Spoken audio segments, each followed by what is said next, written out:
কিরে কিরে তুই আবার বিড়ি খাস আবার বিড়ি খাস আজকে এটাই শেষ আর খামু না এগুলো তুই 1000 দিন করছ নাই না ভাই আজকে শেষ না তোর তোর কথার কোনো দাম নাই এই ল তোর জন্য কোয়েট স্মোকিং প্যাচ এইটা যখন তুই ইউজ করবি হাতের এইখানে অথবা হাতের এইখানে বুকের এইখানে অথবা ঘাড়ে যখন এটা ইউজ করবি তখন দেখবি যে তোর বিড়ি খাওয়ার যে প্যারাটা উঠতেছে না এটা আর উঠবো না। আর কোরিয়ানরা জাপানিজরা কিন্তু সিগারেট খাওয়া ছাড়ার জন্য এই প্যাচটা ইউজ করে। আর দেখিস না তোর হচ্ছে মাস শেষে 5000 7000 6000 টাকা বিড়ি খাওয়ার পিছনে শেষ করছ না তুই, এইটার শেষ হইব না। এইটা জাস্ট অল্প কিছু টাকা দিয়ে কিনে লইবি আর এইটা তোরে গিফট করলাম, এটার টাকা আমারে পরে দিয়ে দিবি। কুইট স্মোকিং প্যাচ কোরিয়ান টেকনোলজির এইটাই হচ্ছে সেই প্যাচ যেটা ব্যবহার করলে কিন্তু আপনার সিগারেট খাওয়ার ক্রেভিংসটা অনেকটাই কমে আসবে। আর এক প্যাকেটে কিন্তু 30টা প্যাচ থাকে এবং একটা প্যাচ আপনি 24 ঘন্টা ইউজ করতে পারবেন।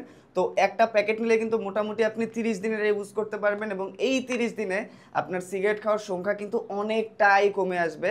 যারা সিগারেট খাওয়া ছাড়তে চাচ্ছেন অথবা সিগারেট খাওয়াটা কমিয়ে দিতে চাচ্ছেন তাদের জন্য কিন্তু এটা বেস্ট সাপোর্টিভ একটি প্যাচ।